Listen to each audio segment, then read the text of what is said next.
Kokopelli the Butterfly by Michael Stearns. Once upon a time, there was a mystical fellow named Kokopelli. His legend is well known among many native tribes around the world.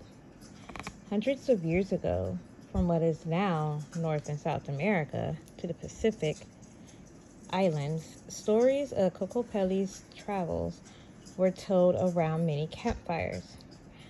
Long ago, in lands now known as Europe, Indonesia, Africa, and Australia, boys and girls of all ages gathered around the elder tribesmen to hear of Kokopelli's adventures.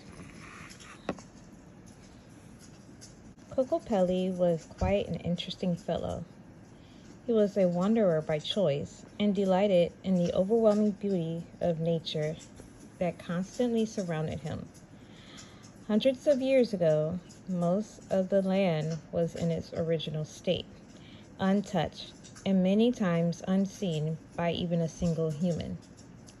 Kokopelli loved to stroll through the greens, misty forests and sunny, flower-speckled meadows. Standing on towering coastal cliffs, he loved to listen to the thundering surf as it crashed on the rocks below. He smiled as he breathed the fresh, clean air and listened to the various calls of the animals. He stood in awe of the majestic mountains above him and then drank from their cold, clear streams. Because he was a gentle soul, Kokopelli lived in harmony with all the humans and animals he met. He never harmed the animals, for he felt all living things deserved love and respect. He showed the tribes how to plant trees to replace the ones they cut down for their buildings and fires, because he knew that trees provide air for the earth and a habitat for animals.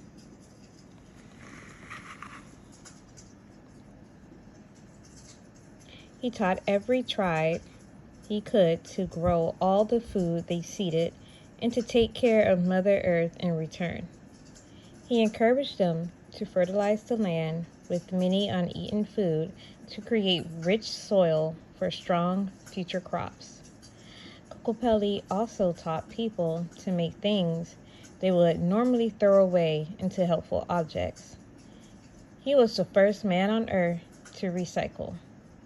He begged them to care for nearby lakes and streams to keep them free of pollution. He taught people to use only water when they need it and not to waste a single precious drop. All living things share water and need to survive. Kokopelli knew water is one of Earth's most precious resources. Most important, however, Kokopelli taught them to love one another.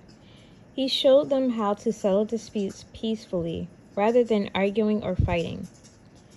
He taught the men of the tribes how to make their weapons into tools, so they would never be used to harm another human again.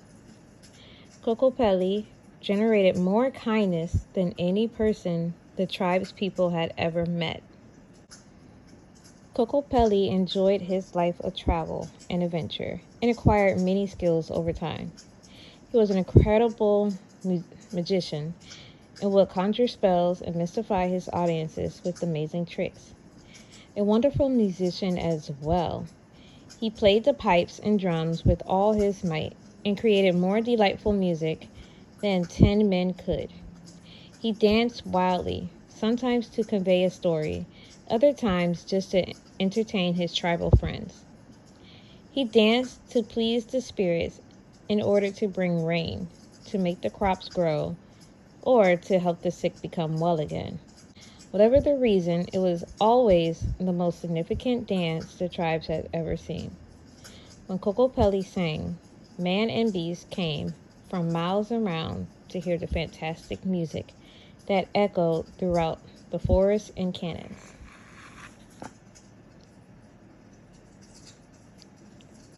Kokopelli reflected his inner happiness through his friendly eyes and radiant smile. Throughout his life, Kokopelli had met many wonderful women, but he had never fallen in love. He knew instinctively when he finally met the woman of his dreams, both of them would recognize their destiny together in one magical moment. He looked forward to the day with excitement, as his special princess would be one with whom he could share his deepest hopes, dreams, and wondrous adventures. She would laugh and cry with him in all the glory of life's amazing experiences. She would be a magnificent lady, and he could hardly wait until the day they would meet. One bright spring day, Kokopelli walked through the foothills of a vast mountain range he had been exploring the previous week. He saw wisps of smoke from tribal campfires trailing skyward in the valley below. The surrounding forest was lush, green, beautiful, and full of gigantic trees and ferns. The air was alive with the calls of the animals. He strolled along and soon found himself on a footpath that led to the tribe's camp. Kokopelli, like always, befriended the tribe because of his caring, kind ways. That night, Kokopelli helped the men and women of the camp with the preparation of a scrumptious meal. He shared exotic foods from faraway lands. And when the feast had ended, he put on a display of dancing music, singing, storytelling, and magic. He watched as the couple of the tribe danced with each other, smiling and holding their babies. They all talked and laughed as the stars brightened in the moonless sky. It pleased Kokopelli to see his new friends happily snuggling by the campfire.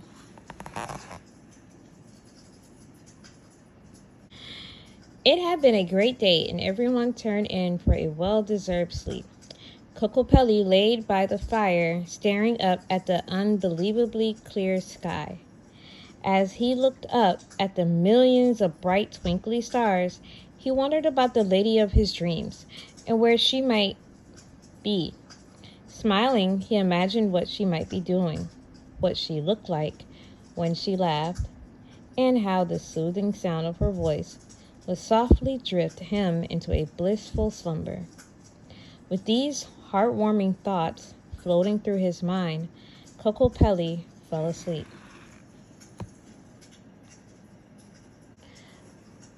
Kokopelli awakened in the cool morning air with the laughter of the tribe's children as they splashed in the clear blue lake. Tantalizing breakfast smells from the campfires filled his nostrils as he stretched and yawned. A smile brightened his face as he watched the children play. The tribe was already very busy helping each other with their daily chores and activities. He greeted his new friends with a hearty "Good morning" as he strolled along the lakeside. One of the young men of the tribe approached him, grinning, and said, "Hello, Kokopelli. The chief wants to see you right away. He has something wonderful to show you." Sensing the excitement in the young man's voice, Kokopelli rushed over with him to the chief's hut. As Kokopelli approached, he saw a large crowd had gathered inside and was obviously waiting for his arrival. He wondered what was the cause of such excitement. As he drew near, the crowd parted, opening a path that led to the chief. The tribe's leader was proudly sitting on a large, bear-shaped throne, his face beaming. "Welcome, Kokopelli," the chief boomed. With a humble voice and a slight bow, Kokopelli replied, "Thank you, Chief, for making me feel so welcome in your beautiful village. Your generosity is greatly appreciated, and I've really enjoyed getting to know your tribe. I was told you have something to show me?" The chief smiled and nodded, glancing at an object illuminated by a beam of light that shined through a hole in the ceiling. The chief explained that in return for Kokopelli's kindness, the tribe wanted him to see their most prized possession. The object was concealed with an elaborately decorated deerskin cover. The crowd grew quiet as the chief slowly removed the shroud. He then displayed one of the most unusual objects Kokopelli had ever seen. It was a small, ornate cage. The bars of the cage were constructed of animal bones and their bare teeth fastened together with small strips of buffalo leather. The bars had been patiently carved and dyed with brilliant colors, and it was adorned with the feathers of the forest birds. What Kokopelli saw next caused his mouth to drop open with surprise and sadness. Inside was the most breathtakingly beautiful creature he had ever seen. He was awestruck that something this splendid even existed on Earth. It also saddened Kokopelli because the animal inside was suffering, yet these people only cared about impressing him. Inside the cage was a gorgeous butterfly with the largest, most delicate and colorful wings Kokopelli had ever seen, and he knew it was dying.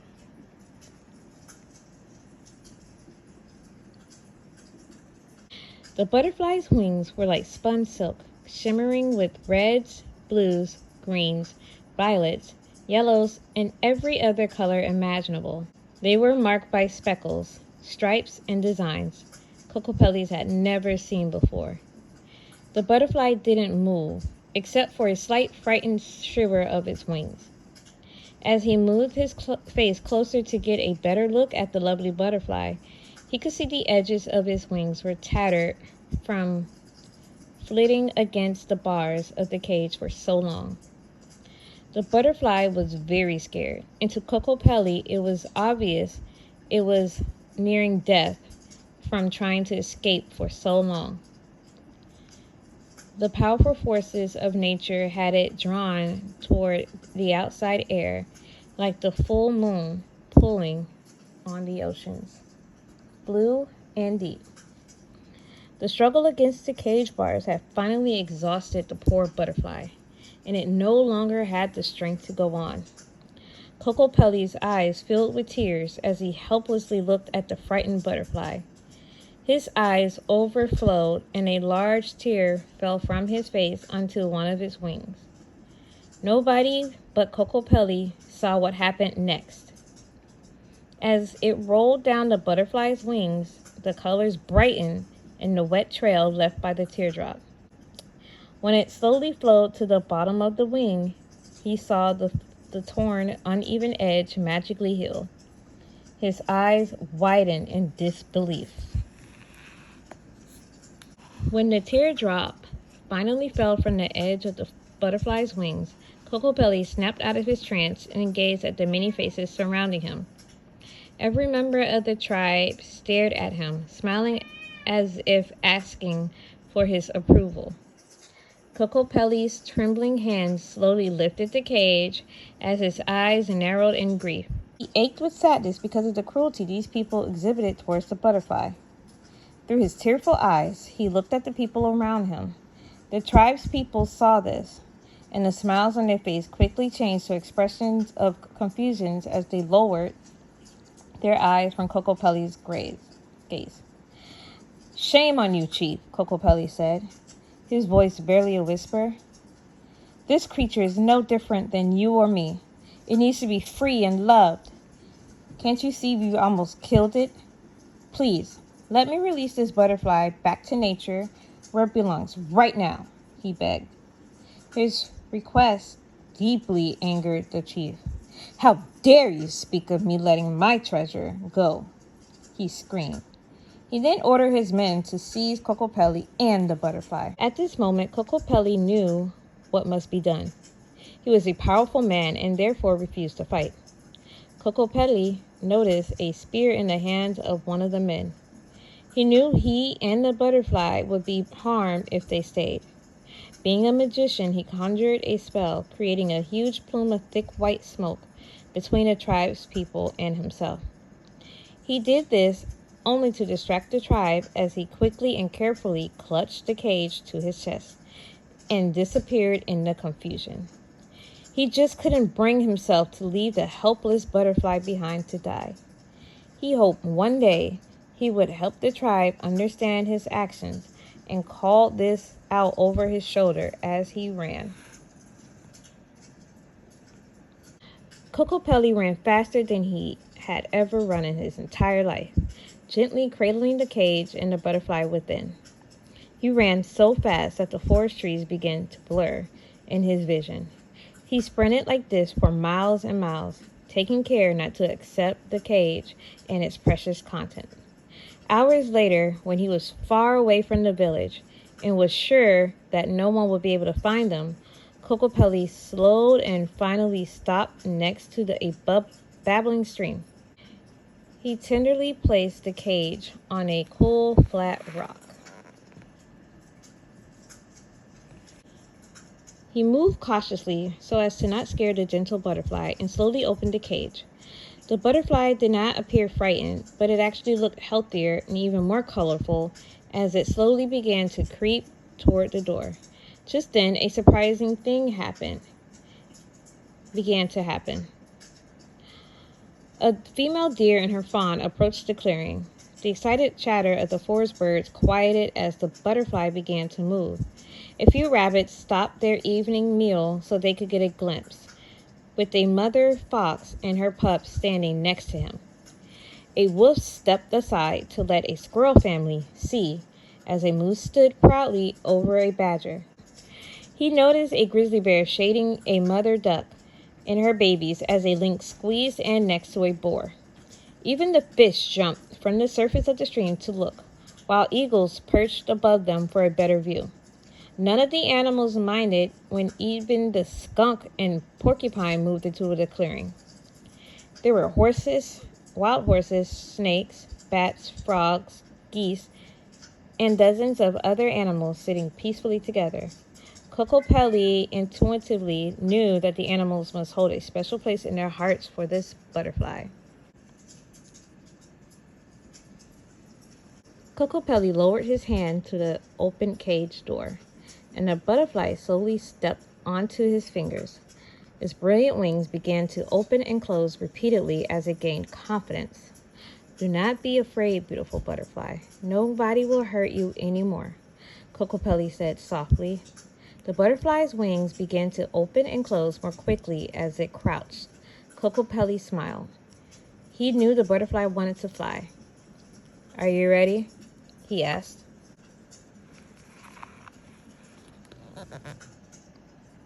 With that, he stretched his hand skyward, and the butterfly flapped its large wings with great force.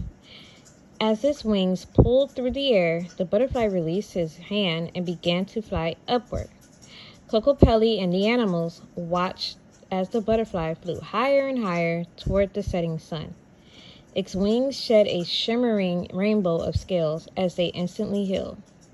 The butterfly was even more lovely than before as its fresh colors reflected the orange light of the sunset. Kokopelli and his animal friends watched quietly for quite some time as it flew away toward the distant horizon. Kokopelli shed a tear of happiness, relieved that the precious butterfly was finally free.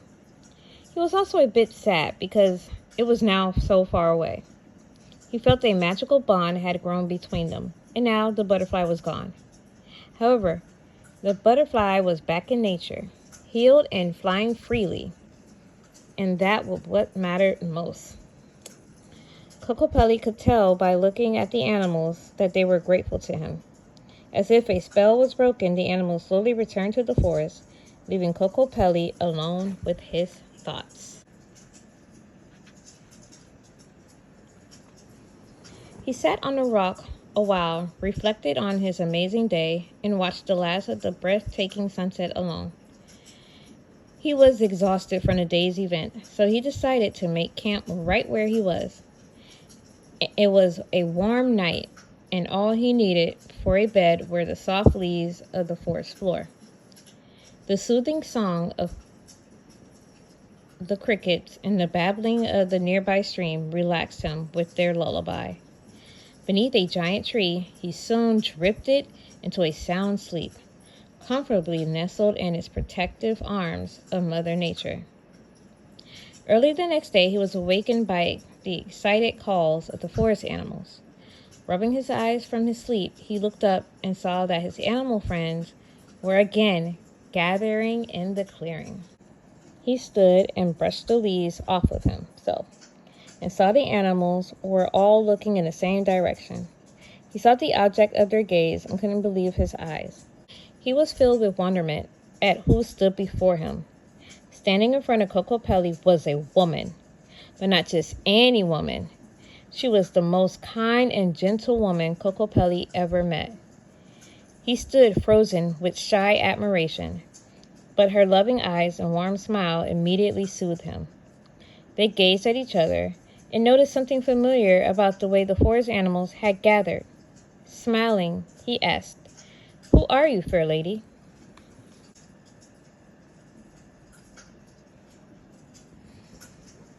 "Come closer, Kokopelli, and find out for yourself," she said softly with a shy grin. Kokopelli's heart was pounding. How did she know his name? "Don't you recognize me?" she playfully asked. "Should I?" he replied, searching his memory. He couldn't believe that he didn't remember a woman as interesting as she. Yet there was something curiously familiar about her. "Please come closer and take my hand," she said. He politely took her hand and gently kissed it, closing his eyes as he did this. When he opened them, he was gazing directly into her eyes, and he smiled knowingly. The irises of her eyes glowed red, blue, green, violet, yellow, and all the colors in between, shining with unmatched radiance in the morning sunlight. Amazed, Kokopelli asked, "You're the butterfly, aren't you?" She smiled at this and nodded her head, her breathtaking eyes brilliant in the sun's warm glow.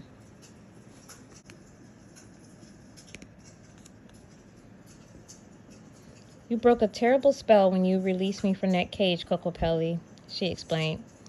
"When I was a very little girl, I wandered away from my family and became lost.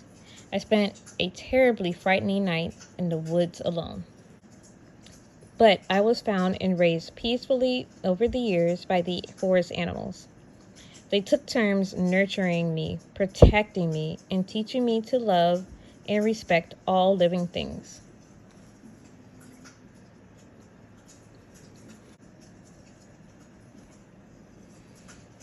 Many years later, the chief of the tribe you ran from ordered me captured when he saw me playfully wrestling with my wolf brothers and sisters. He became frightened. His father taught him that only evil spirits could survive playing with wild animals. When they looked closely at me, they became even more afraid. The rainbow color of my eyes were not like theirs. They feared me because I looked and behaved differently. So the medicine man cast a spell and transformed me into a butterfly. By changing me into the most delicate of the animals, they then felt I could do no harm. I wish I could have explained that as I was part of the animal's family and would never harm any living thing. But I was not allowed the chance. I have been in that cage for over 20 years when you found me." "Thank you, Kokopelli," she said, with love in her voice and eyes.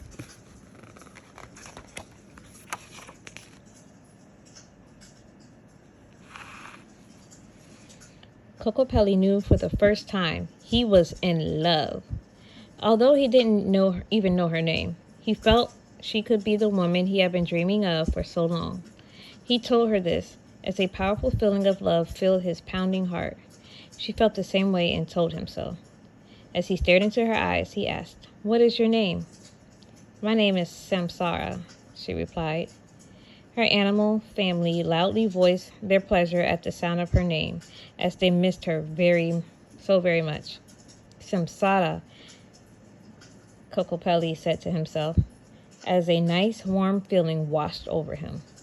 He felt as if he had known this woman forever and hoped that he would. He finally found the woman of his dreams. Destiny had brought them together, and her expression reflected his emotion.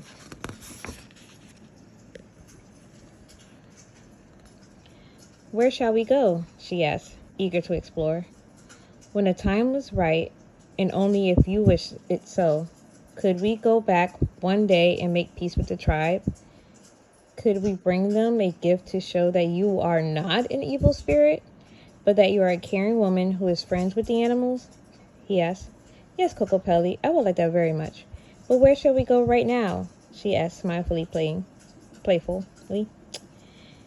"Well, around the world and back again, if that's all right with you, Samsara," he exclaimed. She agreed happily as she looked lovingly into his eyes. Kokopelli's heart leapt with joy when she looked at him, and he felt more deeply in love with this gentle woman every moment. They laughed and held hands as they walked into the forest. True to their word, Kokopelli and Samsara did go back and make peace with that tribe, and all was forgiven. They did travel all over the world, growing their love for each other and spreading kindness to all the people they met.